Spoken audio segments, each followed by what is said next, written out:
다 같이 묵도하심으로 2020년 5월 31일 주일 예배를 시작하겠습니다.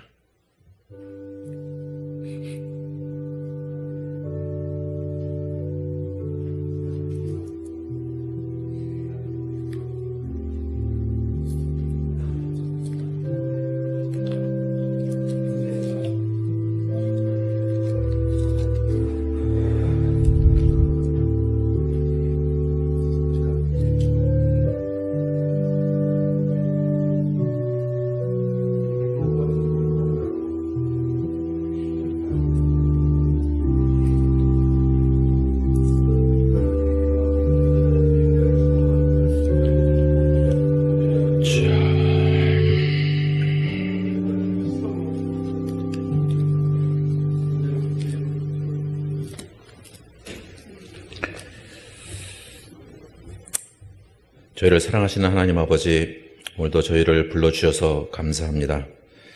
하나님을 온전히 예배할 수 있도록 저희의 세상의 모든 잡념들 없이 하여 주시고 주의 성령께서 저희를 주장하여 주시옵소서. 예수 이름으로 기도합니다.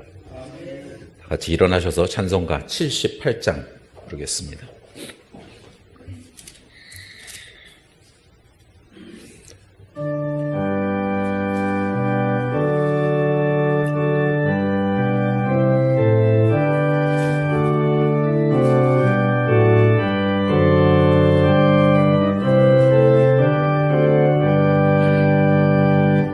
저 높고 푸른 하늘과 수 없는 빛난 별들을 지으신 이는 창조주, 그 솜씨 크고 크셔라.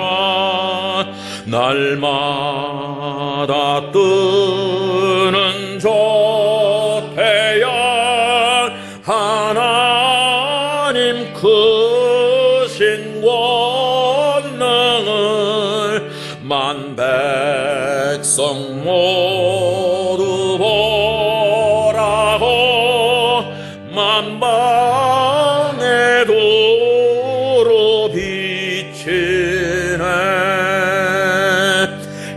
해지고 황혼기 뜰 때 동편에 달이 떠올라.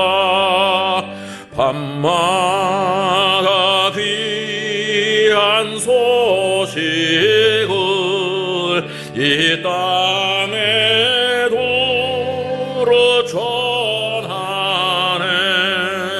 행성과 항성 모든 별 저마다 제길 돌면서 창조의 기쁜 소식을 온 세상 널리 전하세.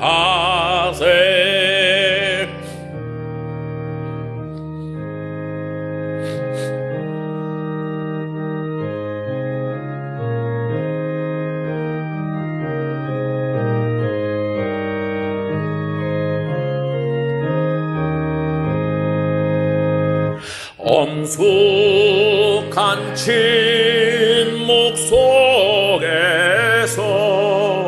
무별이 제길 따르며 지구를 싸고 돌 때에 들리는 소리 있어도 내 마음 귀가 열리면 그 말씀 밝히 들리네. 우리를 지어내시니 대주제 성부 하나님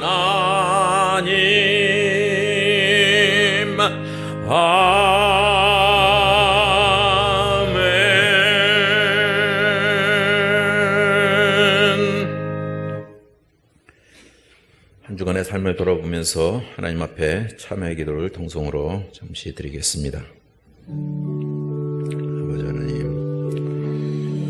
아버지 하나님 잊고 살아갔던 것 주님 용서해 주시고 매 순간마다 일거수 일투족한 하나님의 뜻을 이루지 못하는 것 주님 회개하게 하여 주시옵기를 원합니다. 주님 저희들을 붙들어 주시옵소서. 저희들의 너무 높인 영도 약하고 아버지 쓰러지는 갈대와 더 같은 존재임을 저희들에게 깨닫습니다.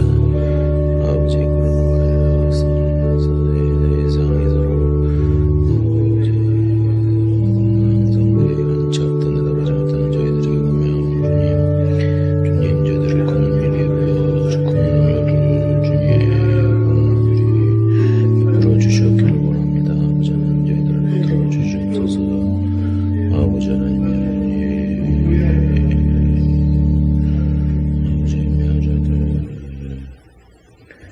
저희를 사랑하신 하나님 아버지, 지난 한 주간의 삶 가운데서도 저희를 지키시고 저희를 보호하여 주셨음에 감사를 드립니다. 저희가 죄인 줄도 모르고 방황하는 저희들을 또 용서하시고 허물과 잘못으로 휩싸여 있는 저희 이 세상 가운데서도 하나님께서 저희들을 선택하여 주시고 자녀 삼아 주신 것 감사를 드립니다. 이제 그 빚진 자의 삶을 살아가도록 주님 도우시고 하나님 앞에 용서를 빌기보다는 하나님 앞에 감사를 드리는 삶이 될 수 있도록 은혜를 더하여 주시옵기를 원합니다. 이 코로나 바이러스로 인해서 사람들이 서로 불신하게 되고 또 혹이나 하나님으로부터 멀어지지는 않을까 하는 염려가 있습니다. 아버지 하나님, 그럴 때마다 주의 십자가를 바라보게 하시고 그 안에서 저희들이 새로운 소망을 갖고 살아갈 수 있도록 은혜를 더하여 주시옵소서. 예배 가운데 하나님만을 바라보는 저희가 되도록 주님 이 시간 동행하여 주옵소서. 예수님의 이름으로 기도합니다. 아멘. 전능하사 천지를 만드신 하나님 아버지를 내가 믿사오며 그 아들 우리 주 예수 그리스도를 믿사오니 이는 성령으로 잉태하사 동정녀 마리아에게 나시고 본디오 빌라도에게 고난을 받으사 십자가에 못 박혀 죽으시고 장사한 지 사흘 만에 죽은 자 가운데서 다시 살아나시며 하늘에 오르사 전능하신 하나님 우편에 앉아 계시다가 저리로서 산 자와 죽은 자를 심판하러 오시리라. 성령을 믿사오며 거룩한 공예와 성도가 서로 교통하는 것과 죄를 사하여 주시는 것과 몸이 다시 사는 것과 영원히 사는 것을 믿사옵나이다. 아멘. 다 같이 앉겠습니다. 찬송가 366장입니다.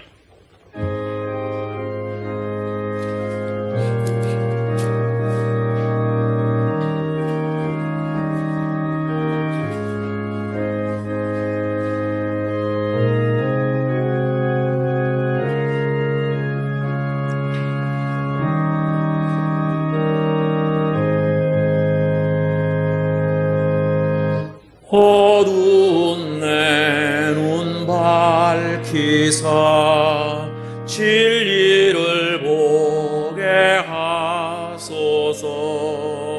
진리의 열쇠 내게 주사 참빛을 찾게 하소서. 기쁘신 뜻을 알고자 엎드려 기다리오니 내 눈을 뜨게 하소서. 성령이여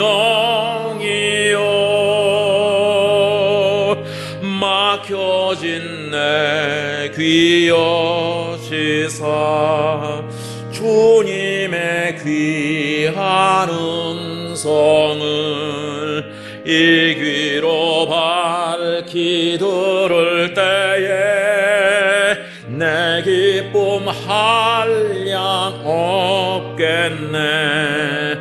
기쁘신 뜻을 알고자 엎드려 기다리오니 내 귀를 열어 주소서. 성령이여 통해진 내입여 지사 복음을 널리 전하고 차가운 내 맘 녹여주사 사랑을 하게 하소서. 기쁘신 뜻을 알고자 엎드려 기다리오니 내 입을 열어 주소서. 성령이여.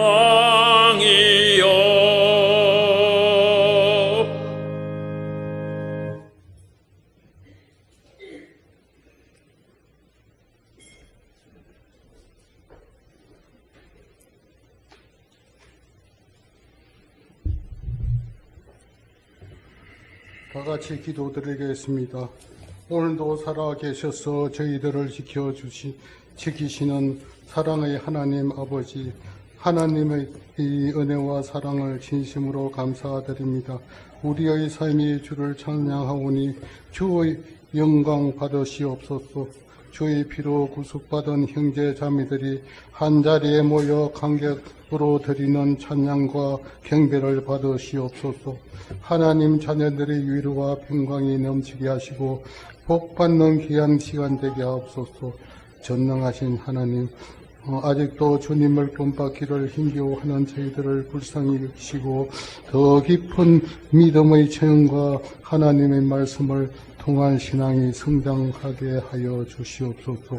특별히 이 나라를 불쌍히 여기 주시옵소서. 신종 코로나 환자가 수도권 중심이 늘고 있습니다. 무엇보다도 인구 2,600만이 사는 수도권에서 집단 감염 사태가 연쇄적으로 터져나오고 있으니 빠른 시일 내에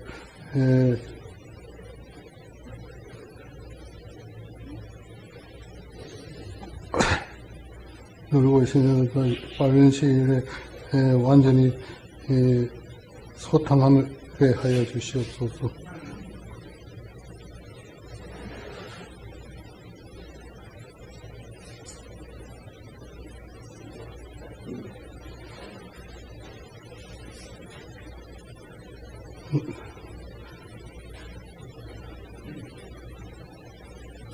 물센터와 이태원 클럽, 주점, 노래등, 식당, 다중 이용시설, 종교시설 다양한 감염 사태가 있습니다. 하루속히 빠른 시일에 백신을 개발하여 신종 코로나에 온 세상에 소멸되지 않게 도와주시옵소서.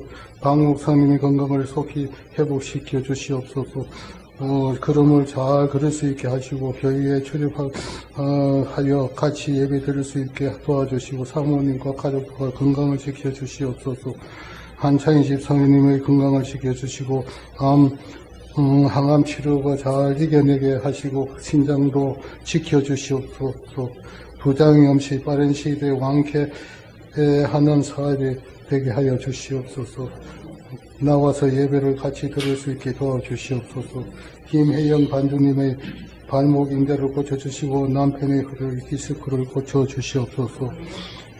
최부희 목사님과 가족들의 건강을 은혜를 내려주셔서 몸된 교회를 이루는데 부족함이 없도록 하여 주시고 장로님 권사님을 비롯하여 온 성도의 크신 은혜를 내려주셔서 건강을 주옵소서. 말씀을 전하시는 마음 목사님을 붙들어 주셔서 능력이 있는 말씀을 전하실 때 은혜 허락하여 주옵소서. 예수 이름으로 기도드립니다.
오늘 들으실 하나님의 말씀은 신명기 9장 16절부터 18절까지입니다. 구약성경 신명기 9장 16절로부터 18절까지입니다.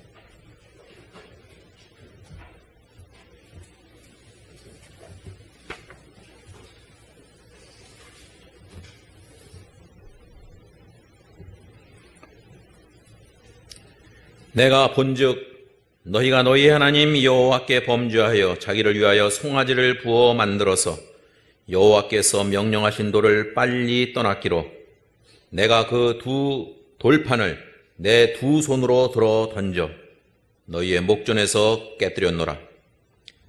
그리고 내가 전과 같이 40주 40야를 여호와 앞에 엎드려서 떡도 먹지 아니하고 물도 마시지 아니하였으니 이는 너희가 여호와의 목전에 악을 행하여 그를 경노하게 하여 크게 죄를 지었음이라. 아멘.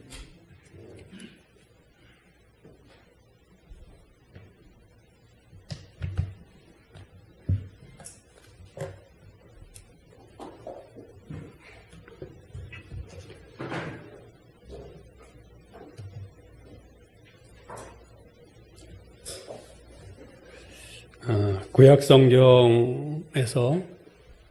대표적인 인물 세 사람을 꼽으라고 하면 그것은 아브라함과 다윗과 모세입니다.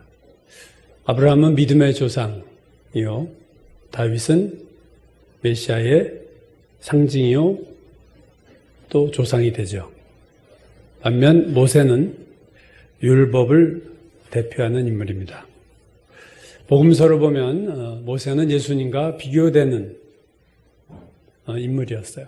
현장에서 가늠하다 잡힌 여인을 데려온 바리새인들이 모세 율법에는 이런 여자를 돌로 쳐 죽이라고 했는데 당신은 어떻게 생각하냐 해서 예수님을 비교할 때 모세와 비교를 하는 것을 복음서에서 우리는 종종 보게 됩니다. 요한도 요한복음에서 율법은 모세로 말미암아 주어진 것이고 은혜와 진리는 예수 그리스도로부터 왔다. 즉 모세와 예수 그리스도가 복음서에서 계속해서 대조가 되고 있죠. 예수님도 자신을 모세와 비교해서 모세가 광야에서 뱀을 든 것처럼 인자도 들려야 된다. 해서 십자가 사건을 모세의 그 구리뱀 사건을 가지고 얘기를 했어요. 아브라함은요 믿음의 조상이요 위대한 인물이지만 그의 삶을 보면 그는 조용히 살았어요. 특별히 유명 인사가 아니었습니다. 그냥 가나안 땅에 들어온 외지인, 그리고 거기서 자식 낳고 계속 살다가 죽었을 때 창세기 25장을 보면 아브라함이 175세에 죽는데 그가 죽었을 때 그의 아들인 이삭과 이스마엘이 그를 장사했다. 그러니까 간촐한 장례식.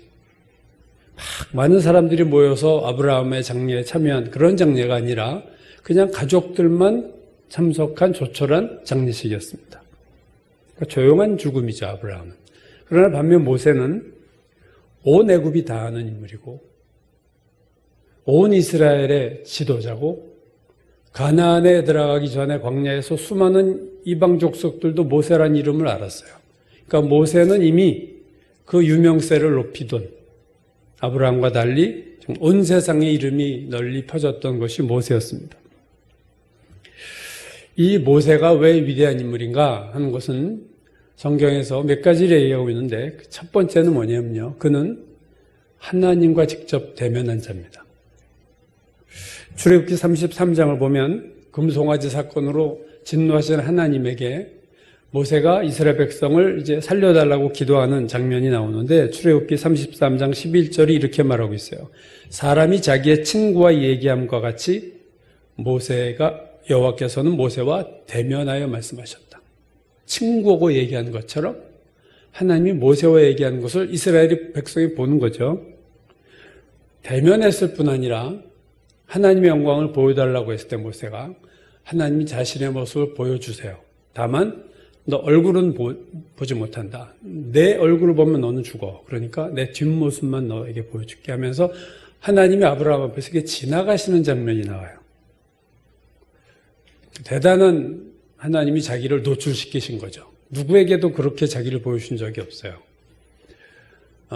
모세가 구스 여자를 취했을 때 같은 자매요 형제인 아론과 미리암이 모세를 비난해요.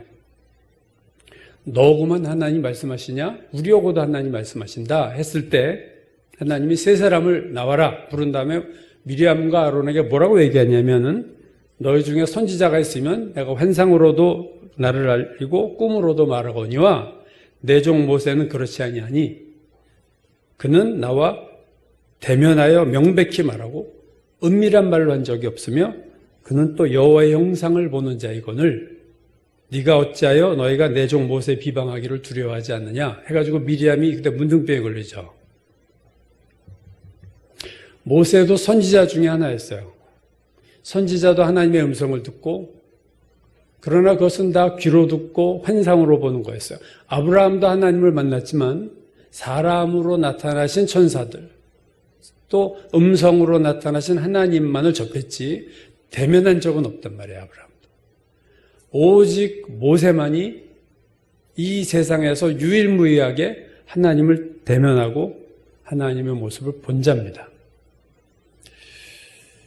그리고 우리가 하나님을 대면했다고 했을 때 청와대에 잠깐 들어가서 대통령을 보고 나왔다. 그거 가지고도 사진 찍고 난리치는데 여러분 잠깐 본 게 아니라 모세는 시내산 꼭대기에 40일 동안 2번이나 하나님하고만 있었던 적이 있어요. 그러니까 80일, 40일, 40일 2번 하나님하고만 있었어요. 그것도 물도 먹지 아니하고 떡도 먹지 아니하고 여러분 40일 금식하는 사람 드물게 요즘은 거의 잘 못 보는데 40일 금식하다 죽은 사람을 제가 몇 번 들었어요. 소식을 금식하다 40을 하다 죽은 분들이 있습니다. 근데 40일 금식했다고 하는 사람들도 다 물은 먹어요. 모세는 물도 안 마시고 40일을 시내산 꼭대기에서 하나님과 떡도 먹지 아니하고 물도 먹지 아니하고 있었다. 그걸 2번이나. 이건 하나님의 전적인 은혜 아니면요. 물 안 먹고 40일을 갈 수 있는 인간은 아무도 없어요. 그러니까 80일 동안 하나님과 깊은 시간을 가졌던 인물은 모세밖에 없습니다. 스쳐가는 대면하는 관계가 아니었어요. 그냥 같이 오랫동안 함께 머물렀던 모세. 그게 모세의 다른 사람과의 구별되는 첫 번째. 두 번째는 뭐냐면 그는 수많은 기적을 행했어요. 하나님 모세를 통해서 수많은 기적들을 행하셨어요. 지팡이가 뱀이 되게 하는 기적을 시작으로 홍해가 갈라지고 가나안에 들어가기 직전까지 수많은 기적을 모세를 통해서 행하셨습니다. 기적을 무엇으로 보느냐에 따라 해석이 달라지지만 구약에 일어난 모든 기적들 중에서 모세를 통해서 일어나는 기적의 비율이 36%에서 39%예요. 그러니까 구약에 나타나는 모든 기적의 3분의 1 이상을 하나님이 모세를 통해서 행하셨다는 것이 참으로 놀랍습니다. 우리가 지금 신명기 큐티를 하고 있지만 신명기가 이제 6월 달에 끝나죠. 큐티가 34장이 마지막 절이에요. 마지막 장인데 그 34장의 마지막이 뭐냐면요. 모세에 대한 평가가 신명기의 마지막입니다. 이렇게 마무리를 줘요. 그 후에는 이스라엘의 모세와 같은 선지자가 일어나지 못하였나니 모세는 여호와께서 대면하여 아시던 자요. 첫 번째. 대면하여 아시던 자요. 두 번째. 여호와께서 그를 애굽 땅에 보내사 바로와 그의 모든 신하와 그의 온 땅의 모든 이적과 기사와 모든 큰 권능과 위엄을 행하게 하심에 온 이스라엘의 목전에서 그것을 행한 자이더라. 그러니까 지금 제가 말씀드린 두 가지죠. 신명기의 마지막은 모세라는 인물을 얘기하고 있어요. 그는 하나님과 대면한 자요. 수많은 기적을 행했던 자가 바로 모세다. 예수님 외에는 모세와 같은 역사를 일으킨 자가 이 세상에 아무도 없습니다. 구약에서 위대하고 위대한 사람이 모세예요. 그렇지만 이 위대함은 기적을 행하고 하나님과 대면한 거는요. 모세의 어떠함 때문이라기보다는 하나님이 큰 은혜를 베푼 거죠. 출애굽을 위해서 그를 통해서 많은 은혜를 베푸신 거예요. 오늘 우리가 살펴보려고 하는 것은 그런 위대함이 아니라 오늘 우리는 하나님을 대하는 모세의 자세에 대해서 여러분과 함께 오늘 이 시간에 함께 하려고 합니다. 하나님을 향한 모세의 자세는요, 한마디로 오늘 설교 제목에도 나왔듯이 엎드림입니다. 그는 하나님 앞에 엎드린 자였어요. 성경에서 엎드렸다고 할 때는 크게 두 가지예요. 하나는 예배의 엎드림이 있고 또 하나는 기도의 엎드림이 있습니다. 시편 132편 7절 보면 우리가 그의 계신 곳으로 들어가서 그의 발등상 앞에서 엎드려 예배하리로다. 엎드려 예배하리로다. 마태복음 2장에 보면 동방박사의 세 사람이 와서 엎드려 아기에게 경배하고 예물을 드리잖아요. 동방박사의 아기 예수를 향한 예배와 경배. 엎드렸다. 엎드린다는 표현이 가장 많이 나오는 게 요한계시록인데요. 요한계시록 4장, 5장, 7장, 9장, 11장, 19장, 22장에 걸쳐서 하늘의 예배가 나오는데 하늘의 예배에서는 전부 다 엎드려 있어요. 4장, 12장로, 24장로들이 엎드리고 네 생물이 엎드리고 온 천사가 하나님 앞에 엎드린다. 하늘의 예배는 엎드린 상태에서 예배가 드려진다는 것을 주목해 볼 필요가 있습니다. 흥미로운 것은 19장인가 22장에 하나님의 메신저로 온 천사에게 사도 요한이 이렇게 엎드리니까 천사가 스탑시켜요. 아니야. 오직 하나님에게만 엎드려라. 나에게 엎드릴 자가, 나는 엎드림을 받을 자가 아니다. 2번이나 천사에게 요한이 엎드렸다가 일어나라고 그래요, 천사가. 얼마나 중요한 사실입니까? 하나님에게 엎드려라. 예배의 엎드림. 하나님이 어디나 계시고 임재하지만 특별히 오늘 우리가 드린 이 예배에 특별한 임재가 있습니다.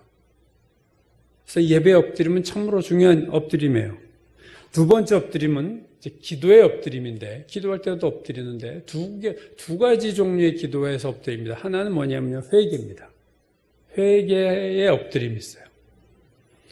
여호수아서에 보면은 여리고성을 다 초토화시키고 그 다음에 아이성이라는 작은 성이 나왔는데 정말로 난공불락이 여리고성을 이겼던 이스라엘이 자그마한 아이성에서 대패합니다.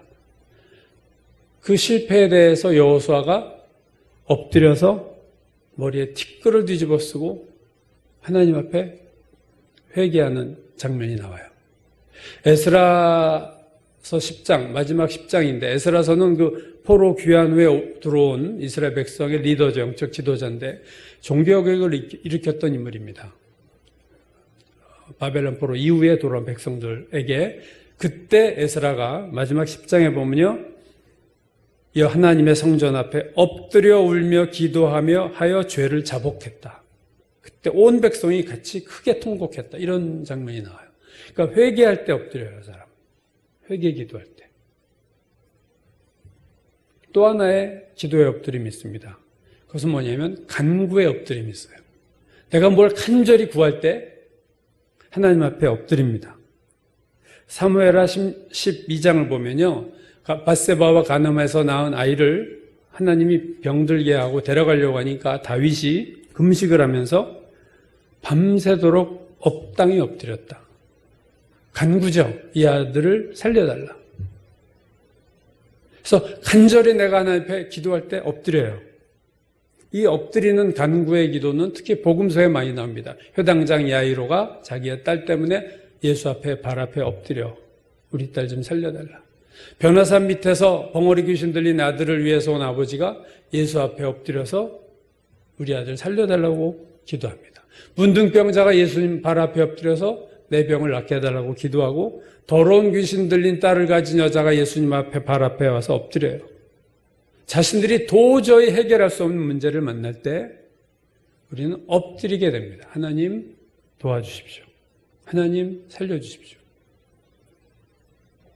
그렇다면 모세는 어떤 일로 엎드렸는가 하는 거죠. 오늘 우리가 살펴보려고 하는 것은 겁니다. 오늘 신명기 9장 16절 18절 보시면 사건이 하나 나오죠. 16절에 너희가 너희 하나님 여호와께 범죄하여 자기를 위하여 송아지를 부어 만들어 여호와께서 명령하신 돌을 빨리 떠났기로 내가 두 돌판을 내려와서 던져버렸어요. 모세가 화가 나가지고 십계명 받은 돌판을 던져서 다 깨뜨리죠.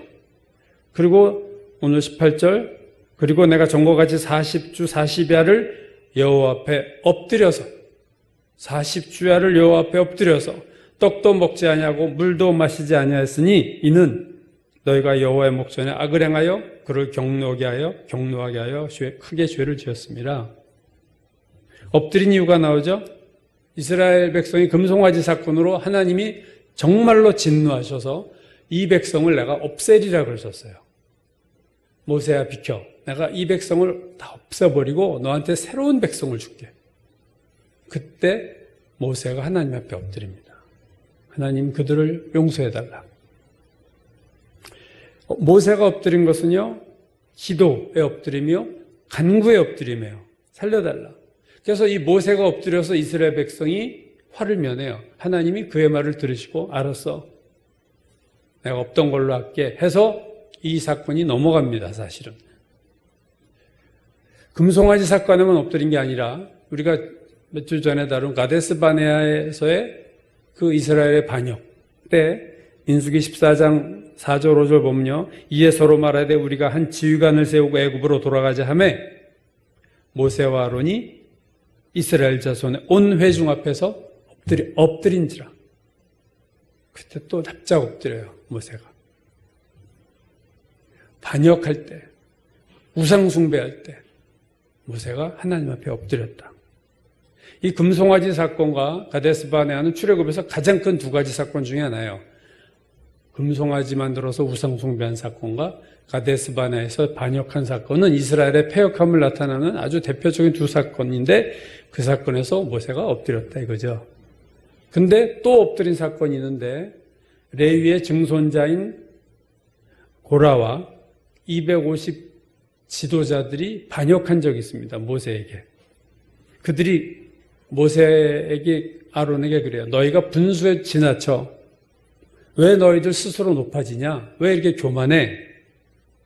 하고 우리에게도 하나님이 말씀하셔. 미리암과 아론과 같은 얘기 여기서 또 하죠. 그때 모세와 아론이 또 엎드립니다. 그리고 이스라엘 백성에서 간구해요. 민수기 16장 22절 보면 두 사람이 엎드려 이르되 하나님이여 모든 육체의 생명의 하나님이여 한 사람이 범죄했건을 온 회중에게 진노하시나이까 하나님이 나타나셔서 이 회중을 내가 멸하리라 했을 때 또 엎드린 거예요. 고라 사건 때. 그래서 결국은 모세의 엎드림으로 인해서 죄를 지은 고라의 일행만 하나님 앞에 징계를 받죠. 근데 그 다음날 되니까 이스라엘 백성이 또 몰려와서 당신이 하나님의 백성을 죽였어. 당신 때문에 맞는 사람이 죽었어. 당신 책임져. 하고 돌로 치려고 그래요. 모세를. 그때 하나님이 또 나타나셔서 16장 45절 민수기 너희는 이 회중에서 떠나라. 내가 순식간에 그들을 멸하려 하노라 하심에 그 두 사람이 엎드리니라.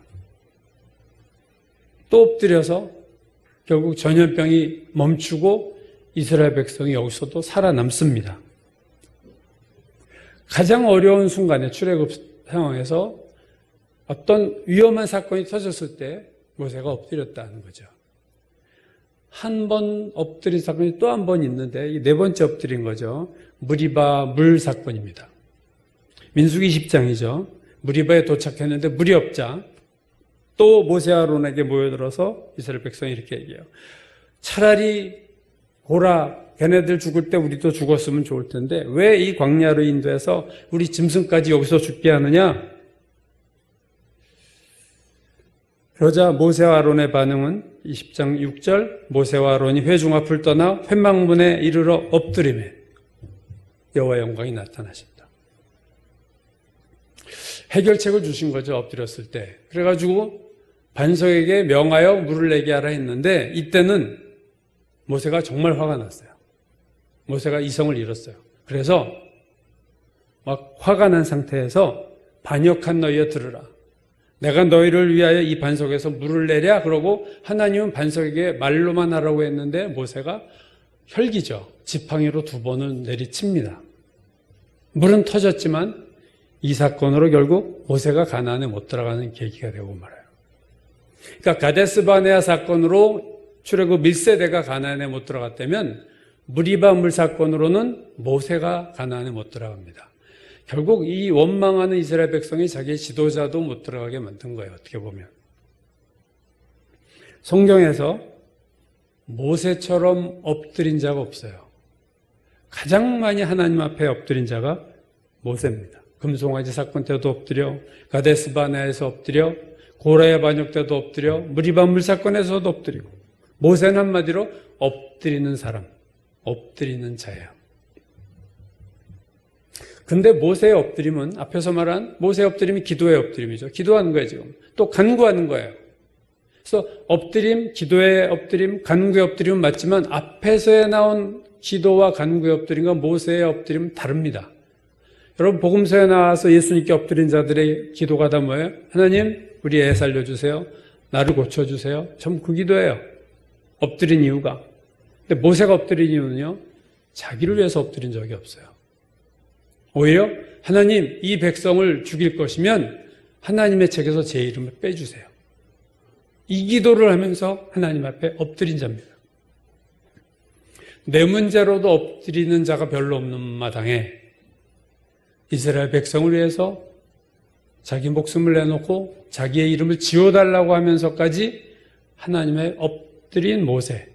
저는 그게 모세의 가장 위대한 점이다. 오늘 이렇게 엎드리는 자들이 별로 없는 거예요, 사실. 모세가 자기 이름을 하나님 이 백성을 멸하실 거면 제 이름을 하나님의 책에서 지워주십시오.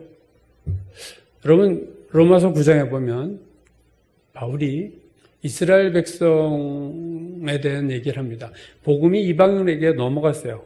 유대인이 순종하지 않아서 복음이 이방인으로 넘어간 것을 가슴 아파하면서 무슨 얘기를 하냐면은 내가 그리스도에게서 끊어질지라도 나는 이스라엘 백성의 구원을 원한다. 그렇게 바울도 얘기해요. 하나님의 사람들의 특징입니다, 이게. 엎드리는데 자기를 위해서 엎드리는 것보다는 나라와 민족과 이웃과 교회를 위해서 정말 목숨 걸듯이 엎드리는 자들이 하나님의 사람이에요. 모세가 하나님 앞에 엎드린 자, 모세가 이들 때문에 엎드린 건데 이스라엘 백성, 그들이 어떤 자였어요? 모세에게 순종하고 모세를 높이고 그런 백성이 아니었어요. 모세에게 대들고 모세에게 원망하고 모세에게 반역하고 하나님 대들고 돌 들어 죽이려고 그러고 우상 숭배하고 그런 이스라엘 백성을 위해서 그가 하나님의 책에서 내 이름을 지워달라면서 엎드렸다는 것이, 저는 신명기 큐트하면서 이 부분이 저에게는 제일 들어왔던 부분입니다. 아, 저렇게 엎드리는구나, 모세가. 저런 자들을 위해서도 엎드리는구나.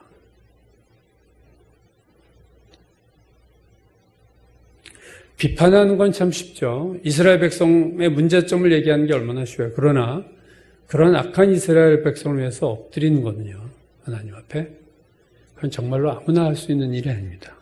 그가 기적을 행해서 위대한 것이 아니고, 그가 하나님을 대면해서 위대한 것이 아니고, 그가 자기에게 돌을 던지고 죽이려고 했던 이들을 위해서 늘 자기를 스트레스 주고 힘들게 하던 이들을 위해서 하나님 앞에 엎드렸다 하는 것이 모세의 위대한 점입니다.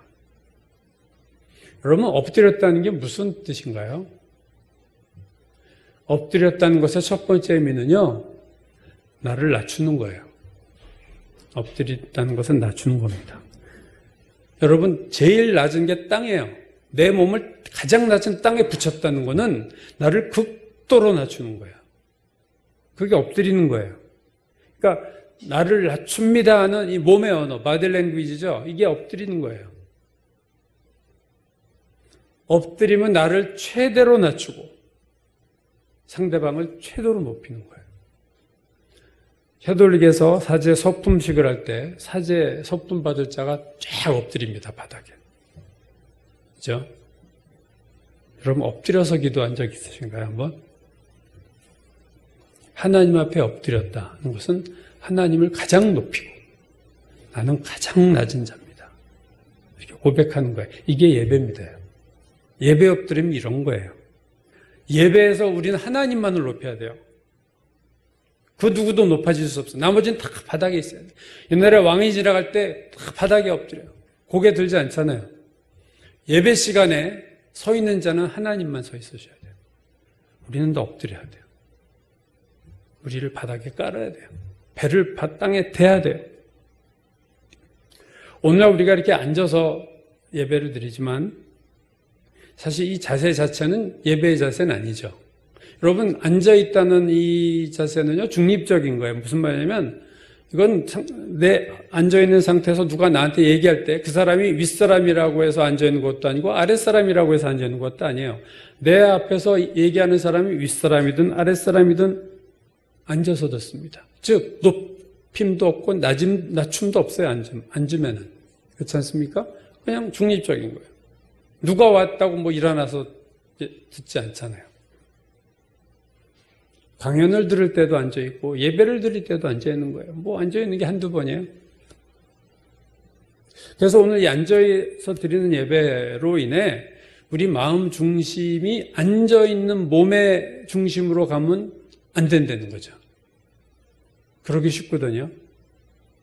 제가 대학부 때 예배 드리는데 감신 나온 회장하던 애가 예배 찬송하냐 다리를 탁 꼬고 앉아가지고 예배 드리는데 내가 옆에 앉았었어. 내가 그걸 보고 못 넘어가 있어요. 야, 다리 좀 풀어라. 그랬더니 신학생이었던 걔가 나를 아주 우습다는 듯이 써서 예배는 자세가 몸의 자세가 아니야. 그러더라고 한마디. 여러분 그런가요? 자세에서 마음이 만들어질 때가 많아요. 다리 꼬고 앉아서 예배 드리면서 나 하나님이 경외해. 그래서 어떤 교회에서는 마룻바닥에서 예배드리고 다다미 깔고 예배드리는 데가 있어요. 거기선 이렇게 앉을 수가 없잖아요. 우리가 더 낮게, 더 바닥으로 더 내려가게, 더 낮아지게. 현실적으로 우리가 지금 이렇게 앉아서 드리지만 여러분 예배 때 유념하셔야 됩니다. 마음은 엎드리셔야 돼요. 몸은 앉아 있어도 하나님 저는 엎드립니다. 이렇게 엎드리셔야 돼요. 집에서 기도하실 때 자꾸 엎드려서 한번 기도해 보세요. 좀 내 자세가 달라질 거라고 저는 믿습니다. 엎드려서 기도. 무릎 꿇고 기도. 이거 얼마나 참 좋은 자세입니까? 엎드림의 의미는 나를 낮추는 게 첫 번째 의미라면 두 번째는요, 항복이에요. 항복. 엎드린다는 것은요, 항복하는 거예요. 하나님, 내 노력과 내 능력과 내 자신의 모든 걸 주님 포기합니다. 저는 이걸로 안 됩니다. 하나님 외에는 안 됩니다. 하고 항복하는 게 엎드림이에요. 항복이 엎드림. 나를 낮추는 엎드림이 예배라면 항복하는 엎드림이 기도예요. 여러분, 기도한다는 자체는 내가 내 힘으로 안 된다는 것의 표현이에요. 하나님 도와주세요. 그게 기도 아니에요. 근데 더군다나 엎드림의 기도는 이건 항복의 극대치예요. 그냥 앉아서 기도하는 것도 사실은 하나님 내가 내 힘으로 안 돼요라는 고백인데 내가 엎드려서 기도한다는 거는 하나님 외에는 안 됩니다. 그리고 하나님 이 기도 꼭 들어주셔야 됩니다는 간절함이 거기에 있어요. 항복과 함께 간절함이 있는 거죠. 그게 여러분 엎드리는 다는 의미예요. 하나님 꼭 도와주십시오. 저는 아무것도 할 수 없습니다. 주님 외에는 이 문제를 해결할 자가 없습니다. 그때 우리는 엎드리게 되는 거예요. 여러분 윗사람을 대할 때 여러 자세가 있어요. 가장 나쁜 자세는 뻣뻣하게 서 있는 자세입니다. 윗사람이 왔는데 저는 학교에서 그런 거 너무 많이 봤어요. 이렇게 뻣뻣한 학생들이 너무 많아서 안 배운 거죠. 그렇게 나쁜 게 아니라 못 배워서 그래. 도대체 개념이 없는 학생들이 있습니다. 뻣뻣하게 서가지고.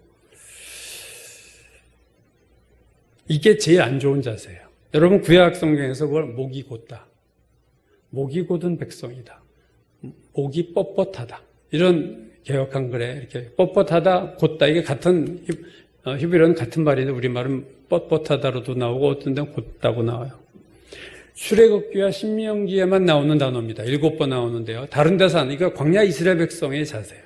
늘 하나님 앞에 뻣뻣해. 목을 세우고 있어요. 목이 곧은 백성이다. 도대체 하나님 앞에 굽힘이 없는.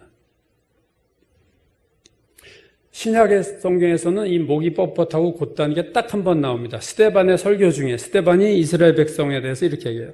목이 곧고 마음과 귀에 할례를 받지 못한 사람들아 너희가 항상 성령을 거스리는도다.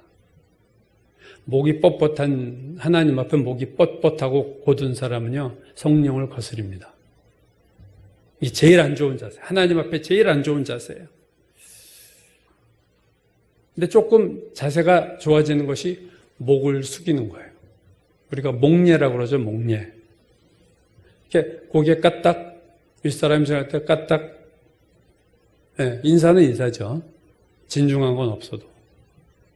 세 번째는요, 목이 아니라 허리를 구부리는 거예요.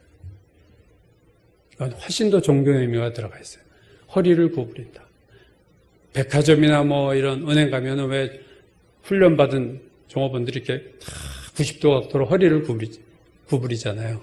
그때 목만 이러면 좀 기분이 나쁘지 않겠어요? 매일 90도 이렇게 해주면 사람은 좋아해요. 고객을 향한 그것은 허리를 구부린다. 이것보다 더 급 존경은 무릎을 꿇는 거예요. 그렇죠? 기사들이 무릎을 꿇고, 세례를 받을 때 무릎을 꿇고, 그리고 상대방에 대한 극 존칭의 자세가 최극상의 존칭에 엎드리는 거예요. 이거는 항복이요. 하나님을 가장 높이고 나를 최대로 낮추는 거예요. 여러분은 하나님 앞에 마음의 자세가 지금 설명한 자세 중에 어떤 건가 한번 스스로 생각해 보세요. 나는 하나님 목이 빳빳하게 서 있네. 목례 정도? 허리를 구부리는가? 무릎을 꿇는가? 나는 엎드리는 자인가? 마음의 자세를 여러분 스스로 한번 물어보세요. 하나님을 어떤 자세로 대하느냐는 자아의 어떠함과 관계가 있어요. 자아가 강할수록요, 목이 곧습니다. 내가 강하다고 생각하고 내가 할 수 있다고 생각할수록 누구한테 목을 숙이는 법이 없어요, 사람. 빳빳하죠. 왜? 나 할 수 있는데. 당신 없어도 내가 할 수 있어. 상사 앞에서도 목이 빳빳해. 하나님 앞에서도 빳빳해. 내 능력으로 하나님 다 살았어요. 내가 열심히 해서 이렇게 이룬 거예요. 목이 빳빳해요. 되게 똑똑하고 학벌 좋고 돈 많고 지위에 있는 사람들이 목이 빳빳합니다. 자아가 강하거든요. 꺾일 적이 별로 없어. 꺾인 일이 별로 없어요, 내가. 그러다 고난의 광야를 들어가면서 사람의 자세가 바뀌는 거예요, 여러분. 광야에서 자세가 바뀌어요.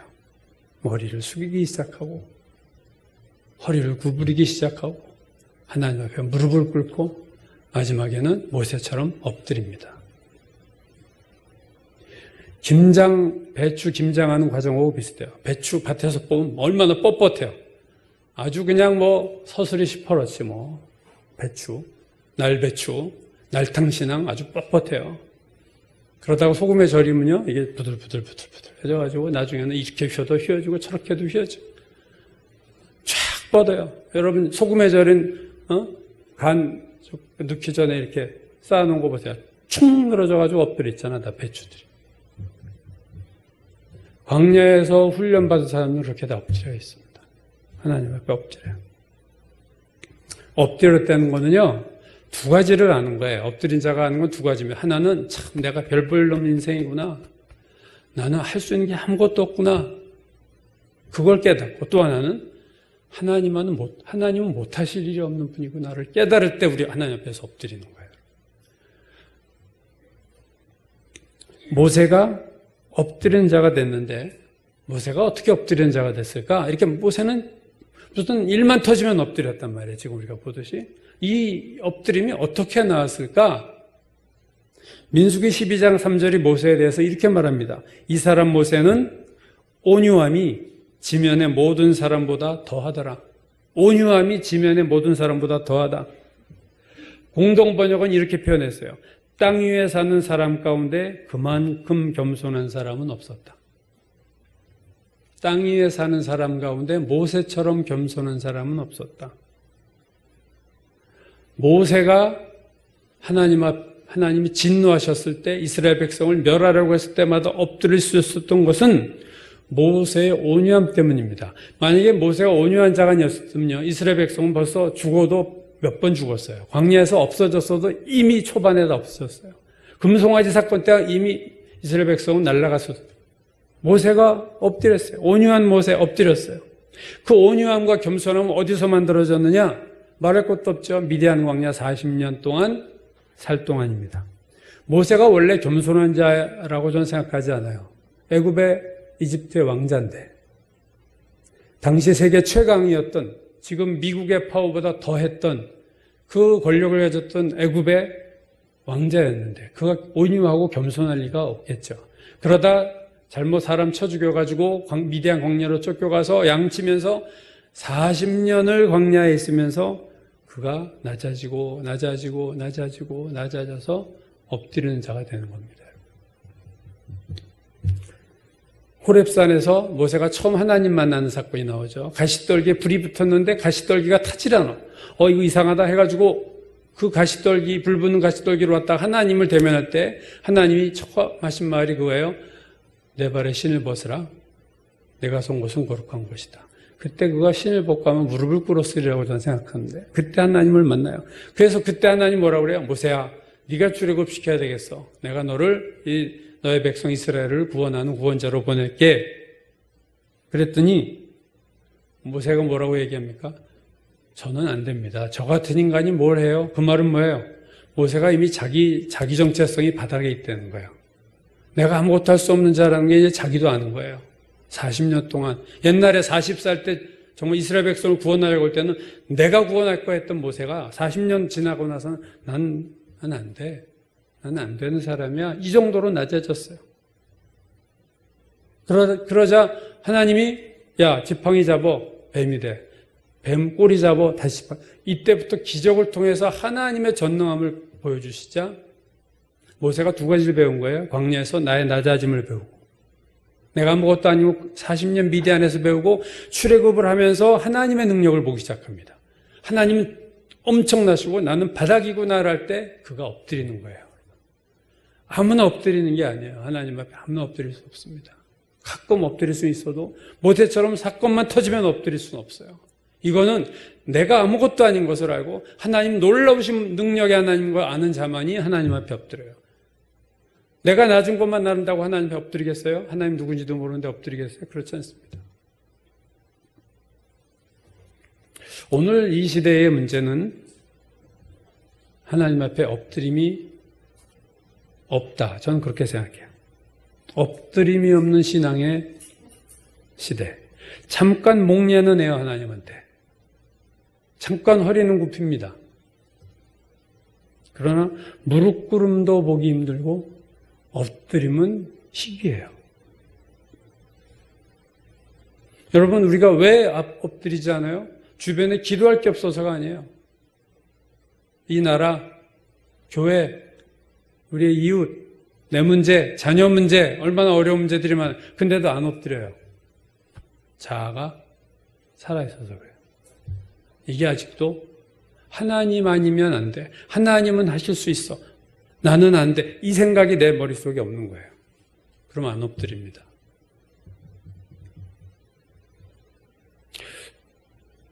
오늘날 일어나는 우리와 똑같은 뉴스를 보는 시대에 모세가 살았더라면 아마 모세는 엎드렸으리라 저는 생각해요. 엎드릴 일이 너무 많은 세상이에요. 여러분, 코로나 전후로 엄청난 변화가 올 것이다. 모든 사람들의 예측입니다. 중국과의 냉전으로 이미 접어들었고, 또 모든 정부와 사회는 이제 강력한 통제 사회로 가고 개인의 자유는 점점 없어지는 쪽으로 갈 것은 자명합니다. 그건 100% 맞는 걸 거예요. 앞으로 세상은 마음대로 돌아다닐 수도 없고 어디가 있어도 그 사람의 위치가 파악되는. 그래서 백신을 놓겠다는 거 아니겠어요? 그러면 누가 백신 맞았는지 안 맞았는지, 안 맞은 자가 지금 아프리카에 있는지 다 그냥 화면에 다 뜨기 때문에 통제를 바로 하면 코로나가 퍼지지 않는 그런 세상이 올 수 있다는 거예요. 그 기술이 있는데 왜 안 쓰겠어요, 지도자들이?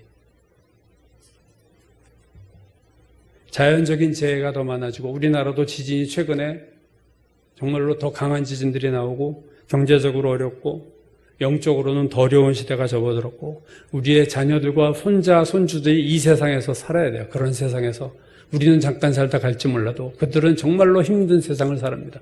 여러분, 우리가 왜 엎드리지 않아야 되겠어요? 우리 엎드려야 됩니다. 모세의 진정한 위대함은 그 하나님 대면한 것도 아니고 기적을 행한 것도 아니고 그가 엎드렸는데 이스라엘 백성을 위해서 엎드렸다.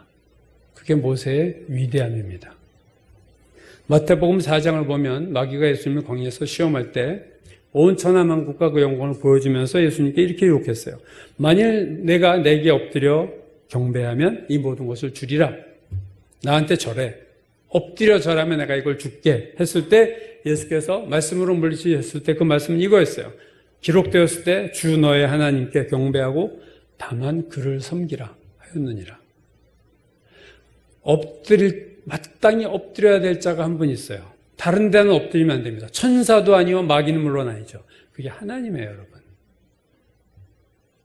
하나님 앞에 엎드리지 않는 자는요, 결국 세상에 엎드리게 돼 있어요.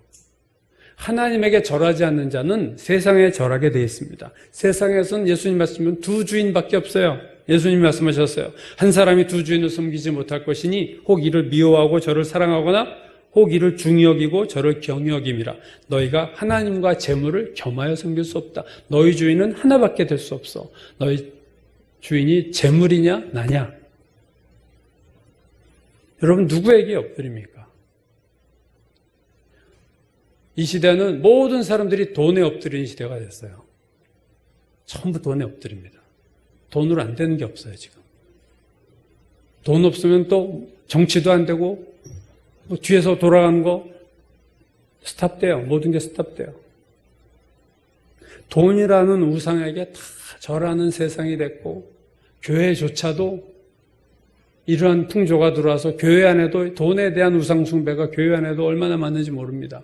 이스라엘 사람들만 우상 숭배했나요? 오늘은 우리는 더 우상 숭배하면서 우상인지도 모르고 숭배하고 살아요. 하나님이 저는 그 옛날 바알에게 무릎을 꿇지 않는 사람이 있었듯이 오늘날 바알 돈에게 무릎을 꿇지 않는 사람을 저는 찾으신다고 생각합니다. 세상에 무릎 꿇지 않고 하나님 앞에서만 무릎 꿇고 엎드리는 자. 발라암이라는 사이비 예언자가 민수기에 나오죠. 발라암이 가끔 제정신이 들어가지고 막 예언을 하는 장면이 나오는데 그때 이런 예언이 나와요. 발라암의 예언 중에 엎드려서 눈을 뜬 자요.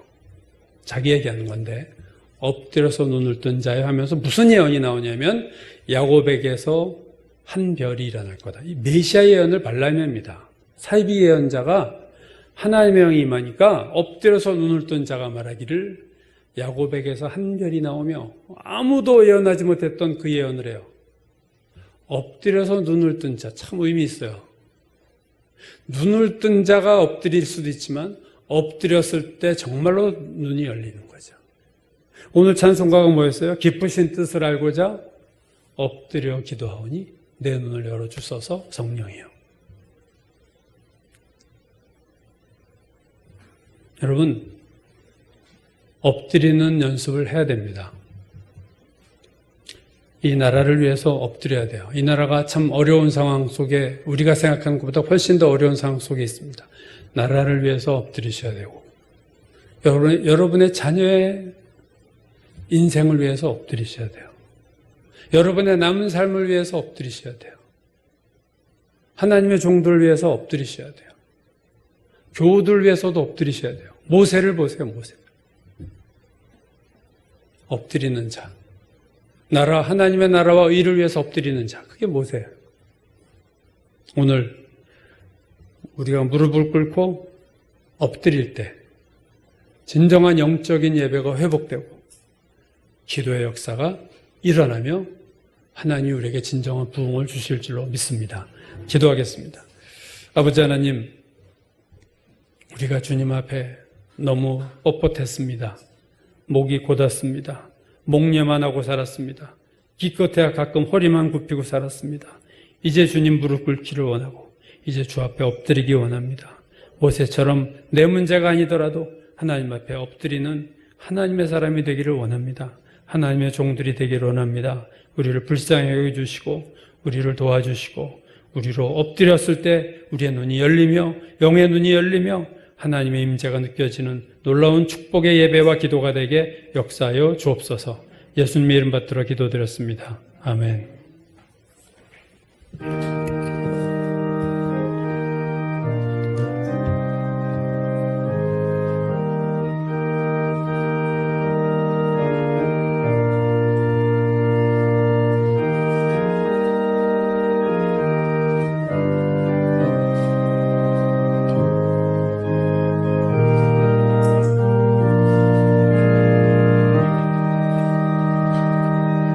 눈을 들어 산을 보라. 어지러운 세상 중에 곳곳마다 상한 영의 탄식 소리 들려온다. 빛을 잃은 많은 사람, 길을 잃고 헤매이며 당자처럼 기진하니 믿는 자여 어이할꼬. 눈을 들어 하늘 보라. 어두워진 세상 중에 외치는 자 많건 많은 생명수는 말랐어라. 죄를 대속하신 주님, 선한 일꾼 찾으시나. 대답하리 어디 있나. 믿는 자여 어이할꼬. 눈을 들어 하늘 보라.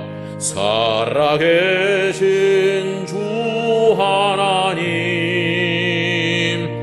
약한 자를 부르시어 하늘 뜻을 전하셨다. 생명수는 홀로 예수, 처음이요 나중이라. 주님 너를 부르신다. 믿는 자여 어이할꼬. 눈을 들어 하늘 보라. 다시 사신 그리스도, 만 백성을 사랑하사 오래 참고 기다리네. 인내하신 우리 구주, 의의 심판하시는 날 곧 가까이 임하는데, 믿는 자여 어이할꼬.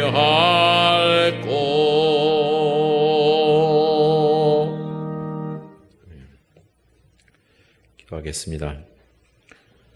저희를 사랑하신 하나님 아버지, 이 어려운 시국 가운데서도 저희가 믿음을 잃지 아니하고 하나님 앞에 나와서 주님을 예배할 수 있게 된 것 주님 감사를 드립니다. 항상 저희의 삶 속에 말씀과 찬송이 끊이지 않도록 저희들을 붙들어 주시옵소서.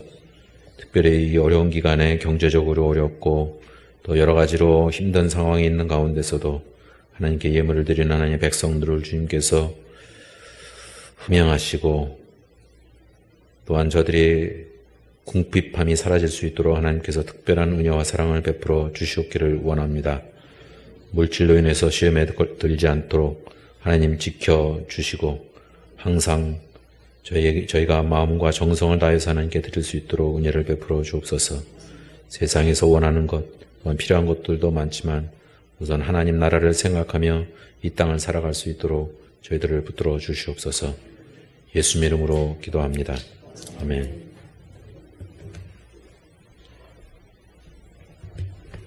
교회 소식 몇 가지 전하겠습니다.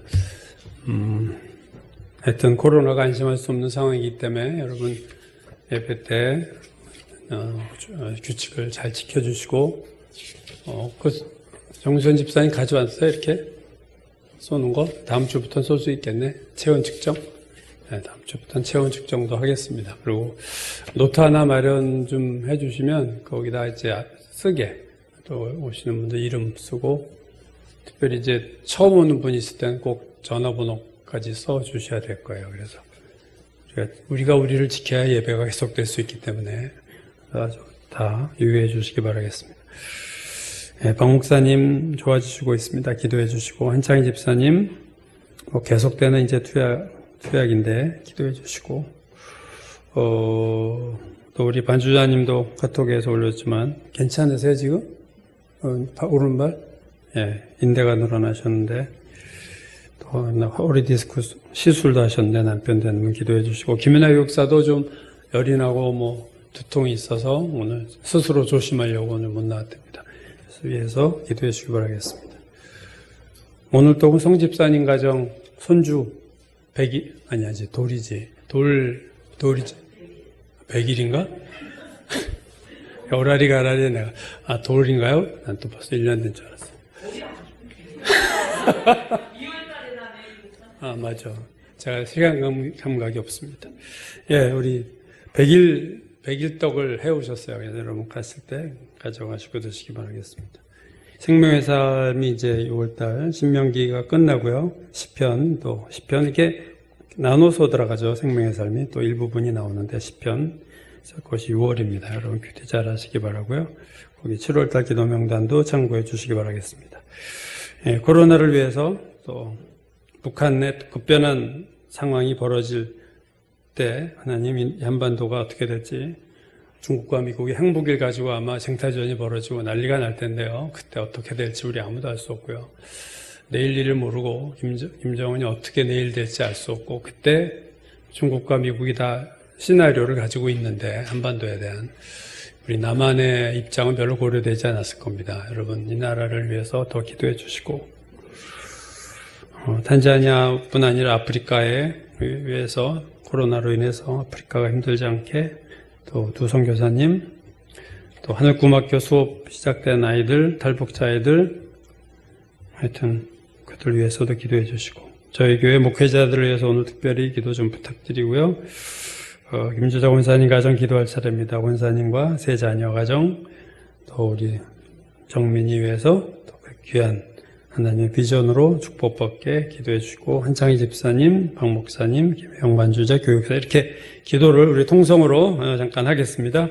아버지 하나님 은혜 주시고 도와주시옵소서. 하나님 병으로 이 나라의 아버지의 이런 전염병으로 온 세계와 우리나라가 어려우고 있습니다. 주여 하나님 예배가 하나님 잘 드려지기 원합니다. 하나님 어서 속히 이 치료제가 개발되게 하시고 주여 하나님 정말로 코로나에서 벗어나게 하소서. 북한 상황 한반도의 상황을 놓고 기도하오니 하나님 함께 하시고 도우시고 역사하시고 주여 이 나라의 민족을 도와주시기를 원합니다. 탄자니아를 도와주시고 당신의 종들을 붙드시고 아프리카에 있는 수많은 하나님의 성명들을 주여 기억해 주시기를 간절히 바라고 원하며 하나님 우리 하늘꿈학교 아이들을 도와주시고 우리 선생님들에게 은혜를 베풀어 주셔서 저희 교회 목회자들을 하나님 성령 충만케 도와주시고 아버지여 놀라운 영의 은혜가 있기를 기도하고 주여 원하옵니다. 민주자 권사님 놀라운 건강과 기도용으로 충만하게 하시고 사랑하는 자녀들 가정마다 하나님 그의 손자 손녀들만 하나님 붙들어 주시고 지켜 주시옵소서. 사랑하는 딸을 하나님 붙들어 주시옵소서. 집사님에게 놀라운 치유의 역사 나타나게 하시고 집사님의 회복에 놀라운 하나님의 속도가 붙게 하시고 우리 반주사님 가정 하나님 도와주시고 하나님 남편과 우리 연주자님에게 하나님 건강의 은혜를 내려주시고 교육사님도 붙들어 주시기를 간절히 바라고 기도하오니 함께 하시고 도우시고 축복해 주시고 역사하여 주시옵소서. 은혜 베풀어 주실 줄로 믿습니다. 아멘.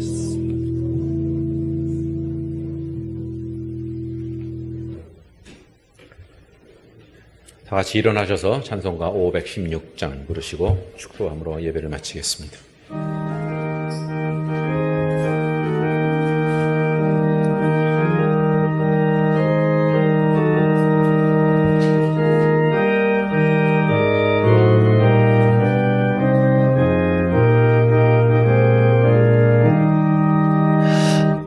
옳은 길 따르라 의의 길을 세계 만민의 참된 길 이 길 따라서 살기를 온 세계에 전하세 만 백성이 나갈 길 어두운 밤 지나고 동푼다 환한 빛 보아라 저 빛 주 예수의 나라 이 땅에 곧 오겠네 오겠네 주 예수 따르라 승리의 주 세계 만민이 나아갈 길과 진리요 참 생명 내 창검을 부수고 다 따르라 화평왕 어두운 밤 지나고 동튼다 환한 빛 보아라 저 빛 주 예수의 나라 이 땅에 곧 오겠네 오겠네 놀라운 이 소식 알리어라 세계 만민을 구하려 내 주 예수를 보내신 참 사랑의 하나님 만 백성이 나를 길 어두운 밤 지나고 동튼다 환한 빛 보아라 저 빛 주 예수의 나라 이 땅에 곧 오겠네 오겠네 고난길 헤치고 찾아온 길 많은 백성을 구한 길 모두 나와서 믿으면 온 세상이 마침내 이 진리에 살겠네 어두운 밤 지나고 동튼다 환한 빛 보아라 저 빛 주 예수의 나라 이 땅에 곧 오겠네 오겠네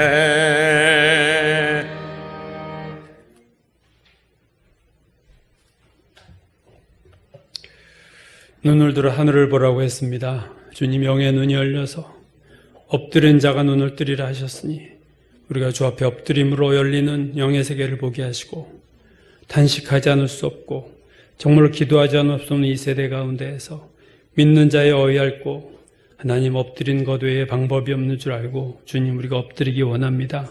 엎드리는 은혜를 허락하여 주시옵소서. 하나님 암흑 같은 세상으로 들어가고 있습니다. 마지막 때로 들어가고 있습니다. 그러나 하나님, 하나님의 나라가 새벽에 다가옴을 우리는 믿기에 이 어둠에도 낙심하지 아니하고 깨어 기도하기를 원하오니 하나님 우리 영혼을 살피시고 도우시고 하나님 기도의 영을 부어주시고 성령 충만함을 주시고 영적인 분별력을 주시고 깨어있는 저희들이 다 되게 축복하여 주옵소서. 이제는 우리 구주 예수 그리스도의 무한하신 은혜와 아버지 하나님의 크신 사랑과 성령이 함께 하시고 교제하고 교통하심이 오늘 이 예배를 드리고 주님 앞에 모세와 같이 엎드린 자 되기를 원하는 모든 심령 머리 위에 이제부터 영원까지 함께 하시기를 간절히 축원하옵나이다. 아멘.